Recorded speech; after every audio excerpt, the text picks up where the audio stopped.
Hello friends, this is Praveen. Welcome to online course on Python basics. In my last video, I have discussed about list data types in Python.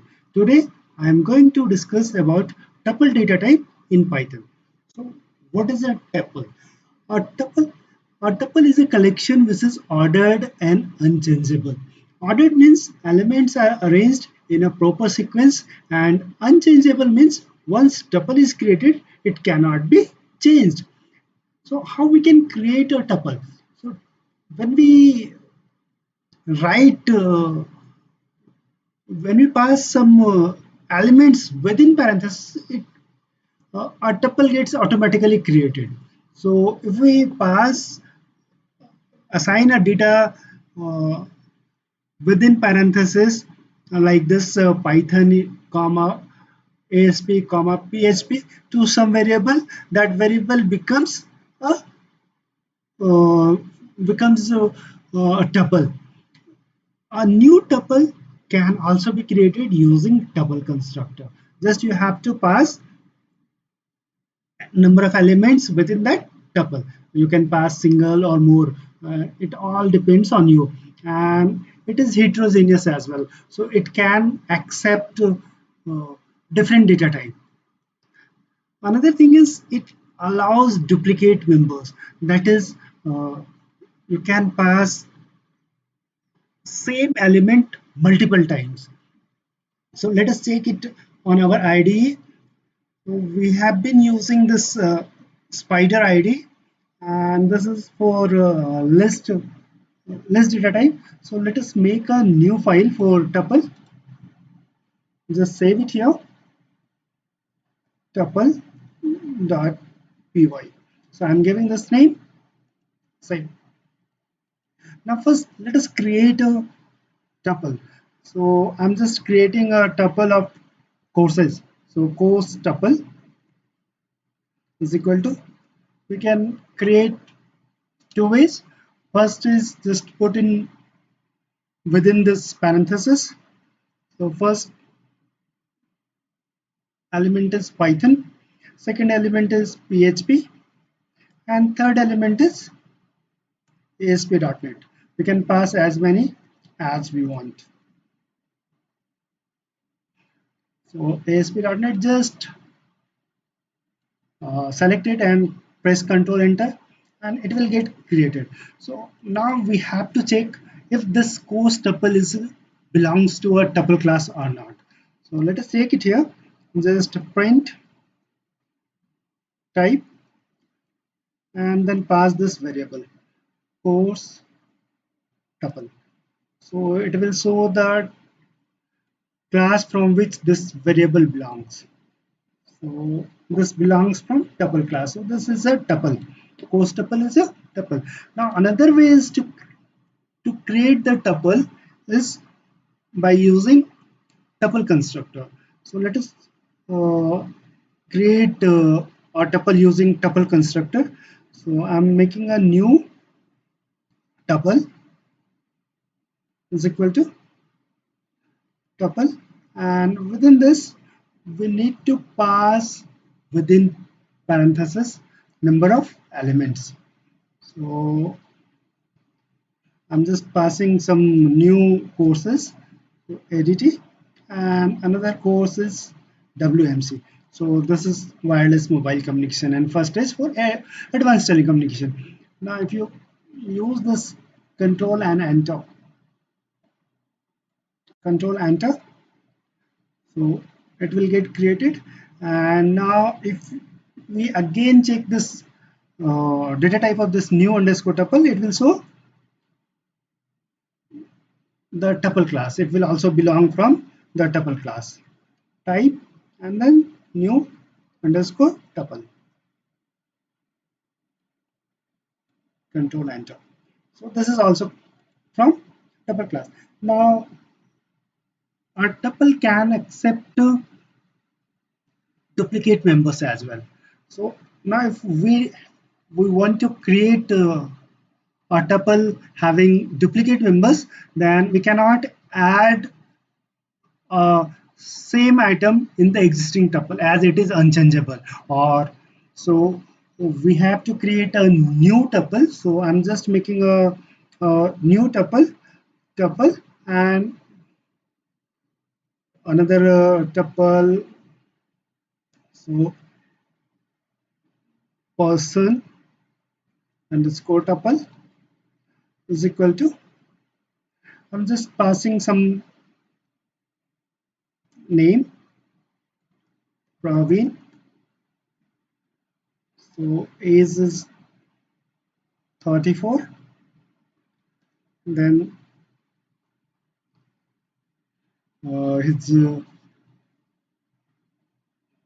his email ID is XYZ. Okay, let me put it here in this XYZ @xyz dot in, and one more I will pass one more email ID with the same data, same email ID, so that it I so that it can accept the same information or same duplicate members. So xyz @xyz dot in, and it will get executed without any error. So this has got executed. Uh, Now get back to our presentation again. So how we can access the elements. So tuple items can be accessed through index number, and index number starts from zero. So what happens? This index number for this Python is 0, and this for ASP it is for 1, and then for PHP it is 2. While in reverse index, that is negative indexing, it starts from -1. So negative indexing starts from this end, right end. So this PHP will have -1, this ASP will have -2, and then Python will have -3 index. So let us check it here at IDE first, and then we'll get back to presentation again. So if you want to access an element from this course tuple, so we can do this way: print and course tuple and 1. So it will print PHP, since 0 is for Python, 1 is for PHP, and ASP.NET is 2. So it is printing 1. What if we want to use negative indexing? So we can use this print course tuple, and then we can use -1 then -2. So we need to pass this -2, and then it will print the same PHP. It is printing. Now get back to our presentation again. So range of indexes can also be specified. If we want to select multiple members or more than one members of a tuple, then we can pass range of indexes by separating the index using a colon. So what we can do here: course tuple, Python, ASP, PHP. So three elements are there. If we want to select these two elements, we can pass 0 colon 2. Here this lower limit index is included, while higher limit index, this 2 will not be included. So it will not return this PHP. And similar to this, we can use negative indexing as well. So in the negative indexing, if we pass -3 colon -1, that means this the element having index number -1 will not be selected, and only elements having index number -3 and -2 will be returned. And with when specifying a range, the return value will be a new tuple with the specified items. So let us take it on our ID, then we'll get back to it again. So now if we want to select multiple items from the tuple, so we can do this way: just print and course tuple 0 colon 2. So in this way, it will return Python and PHP. It is returned. And if you want to pass negative indexing, so I'm just copying it and will paste here. Just pass -1. So this will not be included, and -3. So -3 and -2. So this is the index -2 and this is -3. So it will get returned. So it is returning. What if we want to select all the elements? All the elements. So what we can do? We can leave this higher limit empty. We can use like this way. Print. Just select it. And here just don't give any higher limit. And it will return all the elements. And likewise, we can pass here in the negative indexing as well, -3, and don't pass the higher limit, and it will also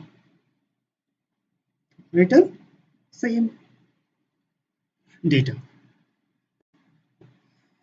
So what if now another thing is when you select multiple elements from a tuple, the return value is a tuple. So let us take it, the return value I'm saving into some return underscore tuple is equal to, just I'm trying to show you this, that it is a tuple. So then copy it and just paste here. So now if we execute this line of code, this line of a statement, the course tuple, the selected item will be returned and will be stored back into this return underscore tuple variable. Now if we check this, the data type of this return underscore tuple, it should be a tuple. So let us take it here, print type return underscore tuple. So it should belong from tuple class. Yes, it is also belonging to tuple class. Now get back to our presentation again. So to create a tuple with only one item, add a comma after the item. Otherwise, Python will not recognize the variable as a tuple. So what happens if you pass course tuple and Python comma? It will recognize it as a tuple. But if you pass course tuple Python and if you don't mention this comma, then it will recognize course tuple as a string. And so let us take it on our ID first. So let us create a tuple of single item. So single underscore tuple is equal to, so I'm just first I'm passing without comma, and I will check the type of this single underscore tuple. Control enter, listen, and now if I check the data type of this single underscore tuple, it will be and it will belong from the string class. It will not belong from the tuple class. So let us take it here.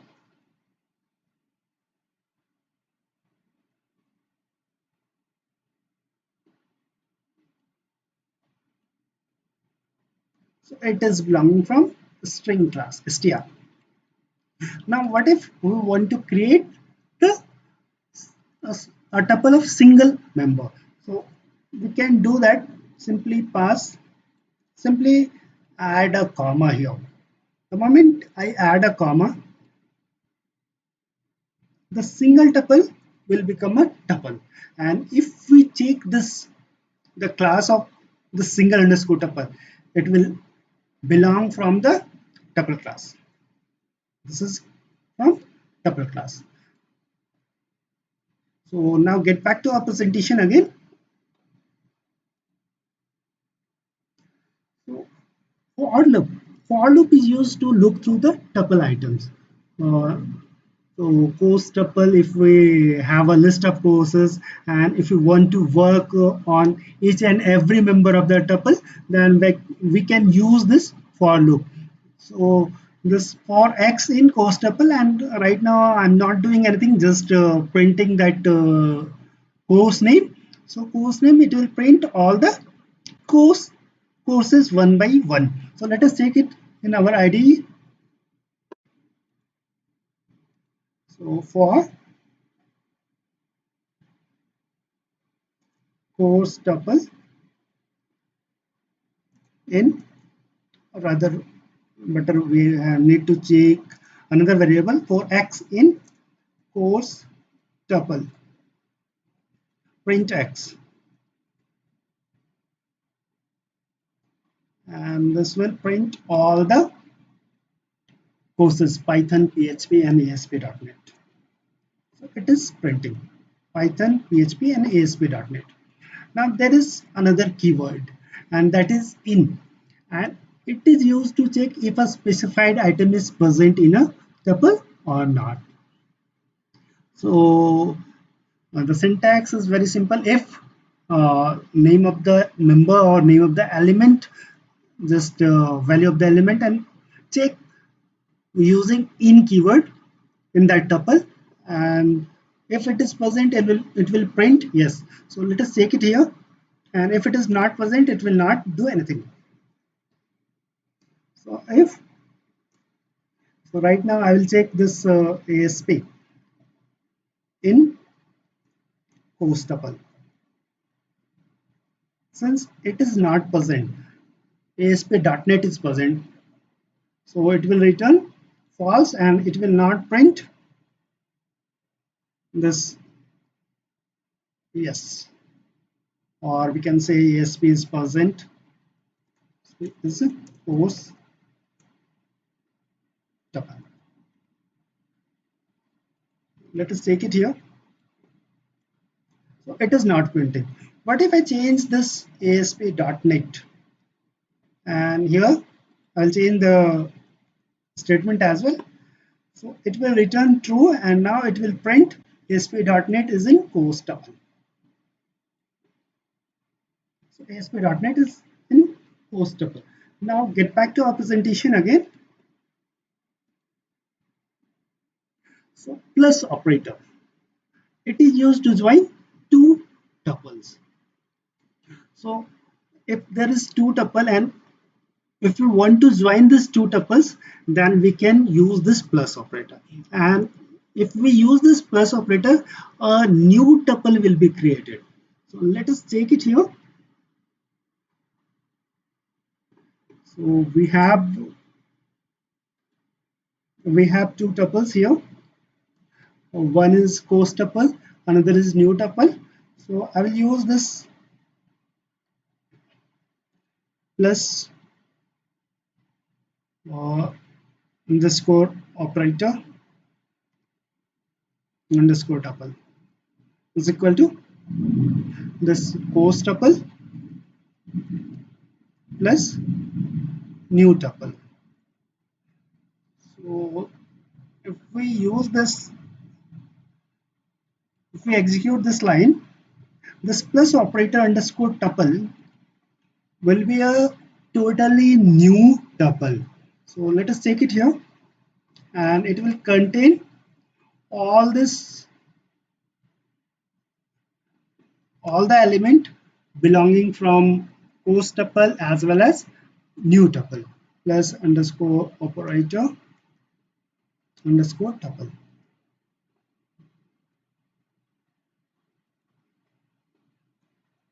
So it is having all the elements from course tuple as well as new tuple.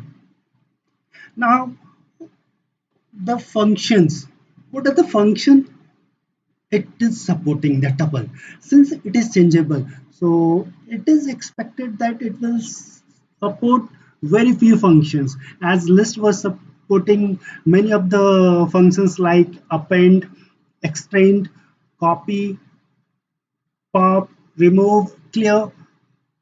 This pop, this tuple should not support as it is unchangeable. So let us take it here.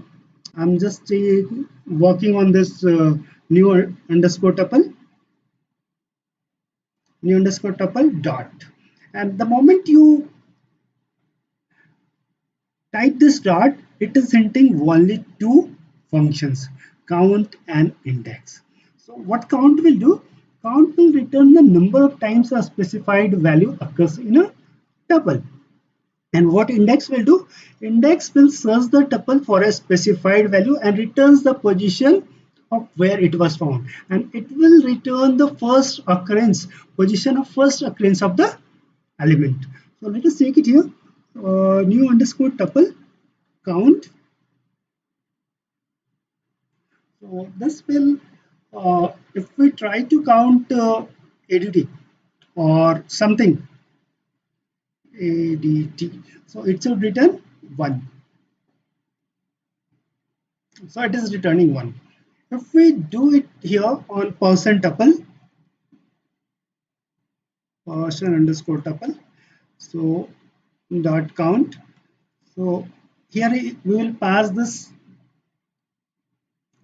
email ID @ xyz dot in. So it should return 2. It is returning 2. Now what if I try to use this index function? So it will return the position where that member, that element is placed, and it will return the first occurrence, not the not all the occurrence of occurrence in the tuple. So let us take it here, person underscore tuple dot index, and if we pass this same xyz @ xyz dot in. So it is, when you see here, this xyz @ xyz dot in is placed at index number 2 as well as at 3, but it will return only 2. It will not return 3. It is returning 2 only, since the first occurrence, it returns the first occurrence. Now tuples are unchangeable, hence removal of items from it is not possible. However, tuples can be completely deleted using del keyword. That is, we can use this del keyword, and another function is len, that we can use to count number of elements within the tuple. So if we use this print len, and if we pass this person underscore tuple, it should return 4.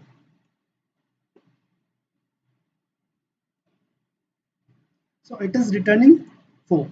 Now what if we want to delete the complete tuple? As we cannot, it is unchangeable, so we cannot change it, but we can delete the complete tuple using del keyword. So let us delete it, del, and I am deleting this person underscore tuple. So if we execute this line of code, it got executed without any error. And if we try to check this person underscore tuple, it will throw error. Name person underscore tuple is not defined, as it has been deleted using del keyword. So this is all about tuple. Thank you for watching the video. I hope you must have enjoyed it. In my next video, I will be discussing about set data type in Python. If you liked the video, then please like, subscribe and share it.